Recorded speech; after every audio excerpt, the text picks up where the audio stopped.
7 या 10 मिनट का लिमिट है और हम हमेशा हमारे लिमिट में रहते हैं और दूसरों को लिमिट में रखते भी हैं।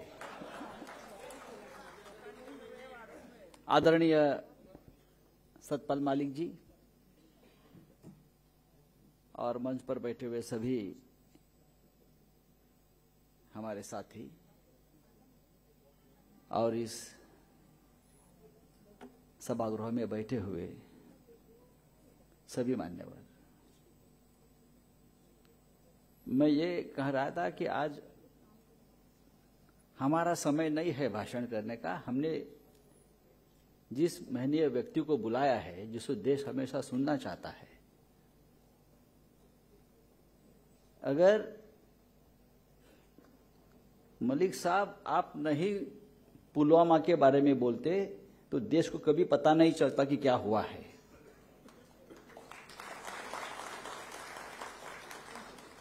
जर सत्यपाल मलिक यांनी मोदीचा बुरखा फाडला नसता तर पुलवामा मध्ये जे 40 जवान शहीद झाले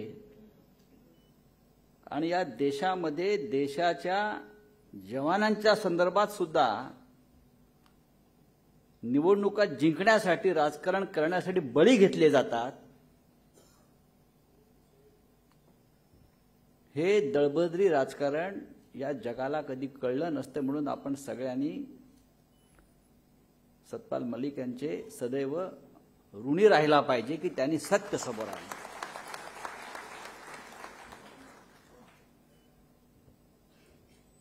नरेंद्र मोदी चुनाव हार चुके हैं। अब जो वहां बैठे हैं ना, वो मोदी नहीं है, 10 साल वाले मोदी नहीं है, 10 साल पहले के मोदी नहीं है। ये एक निर्जीव बॉडी है, उनको हमने हराया है। हार चुके हैं नरेंद्र मोदी जी, बीजेपी हार चुकी है। 240 नहीं, ये 180 पर रुके हैं, बाकी की सीटें चोरी चपाटी करके उसने ली। महाराष्ट्र की बात अगर हम करें मलिक साहब, तो महाराष्ट्र में 8 सीटें ऐसी है ये चोरी की है, ये लफंगे है। उत्तर प्रदेश में भी ऐसी 10-12 सीटें हैं, ओडिशा में है, जो बहुत ही शॉर्ट मार्जिन से वो हार रहे थे। तो गृह मंत्री दिल्ली से फोन करके डीएम को धमका रहा था कि घोषित करो, घोषित करो, घोषित करो, हम देख लेंगे बाद में। तो आप लोग हार गए हैं, आपको नैतिक अधिकार नहीं है, लेकिन मोदी जी का नैतिकता का कोई संबंध नहीं है। जो व्यक्ति राम मंदिर से लेकर पुलवामा के जवानों का भी राजनीति के लिए इस्तेमाल करता है, ऐसे व्यक्ति इस महान देश की प्रधानमंत्री नहीं हो सकते। जैसे कि मैं हमेशा बोलता हूं, 2002 में गोधरा कांड हुआ, ये दूसरा पहला पुलवामा था।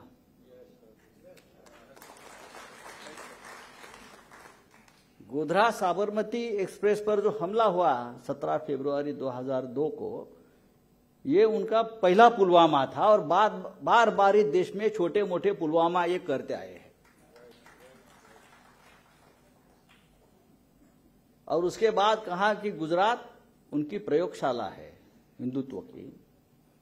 ऐसा हिंदुत्व हमने कभी देखा नहीं, उनसे ज्यादा कठोर हिंदुत्ववादी हम हैं, बाला साहब ठाकरे रहे।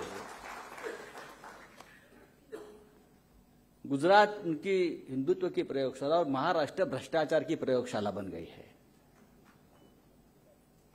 देशातला सगळ्या प्रकारचा भ्रष्टाचार या महाराष्ट्रात करून मिळतो अशी सध्या परिस्थिती आहे। सर्व प्रकारचा भ्रष्टाचार, सब कुछ खरीदा जा सकता है महाराष्ट्र में। और मोदी जी आंख बंद करके नहीं, खुले आंख से भ्रष्टाचार देख रहे हैं।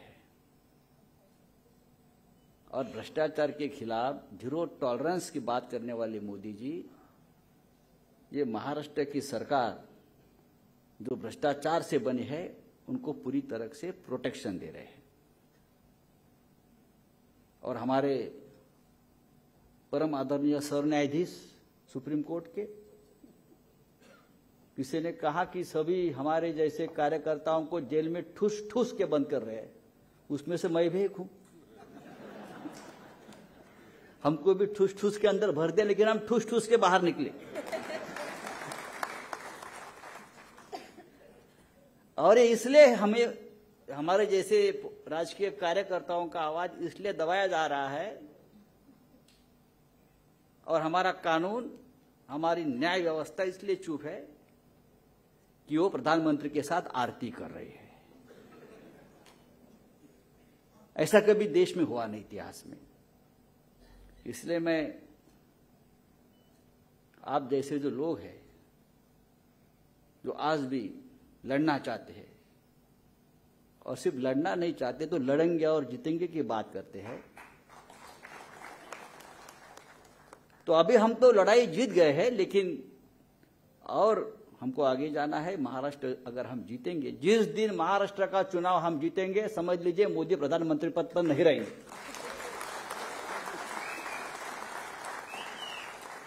महाराष्ट्र का जीतना मोदी के लिए खतरे की घंटा है।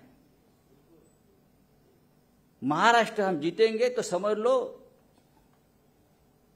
जो ज्या दोन कुबड्या आहेत, चंद्राबाबू आणि नीतीश कुमार, भाग जाएंगे, हवाई बदल जाएगी। इसलिए जो सिविल सोसाइटी की बात हम कर रहे थे, और आप लोगों ने जो काम किया है लोकसभा चुनाव में सभी ने, वो जारी रखना चाहिए। और उल्का जी, आप हमें जरूर सवाल पूछ सकते हैं। सवाल पूछना ये डेमोक्रेसी का बहुत सुंदर और महत्वपूर्ण चैप्टर है। हमको सवाल पूछना चाहिए, जो सत्ता पे है सवाल पूछना चाहिए। सबसे पहले कि देश का संविधान लगभग हमने, महाराष्ट्र ने बचा लिया है। अगर महाराष्ट्र ने ये निर्णय नहीं दिया होता तो मोदी संविधान निकल जाता। लेकिन महाराष्ट्र को जीतना है। महाराष्ट्र हमेशा देश को दिशा दिखाता है। छत्रपति शिवाजी महाराज की भूमि है, संविधान बनाने वालों की भूमि है ये। और आप सब लोग हमारे साथी लड़ने वाले हैं। और मैं फिर एक बार सतपाल मलिक जी का आभार व्यक्त करूंगा कि आप इस भूमि पर आए हैं, आप योद्धा हैं, और आप हमें हमेशा मार्गदर्शन करते रहे। जरूर आने वाले दिनों में आपको महाराष्ट्र से लेकर दिल्ली तक एक नया माहौल आपको दिखेगा। जय हिंद, जय महाराष्ट्र।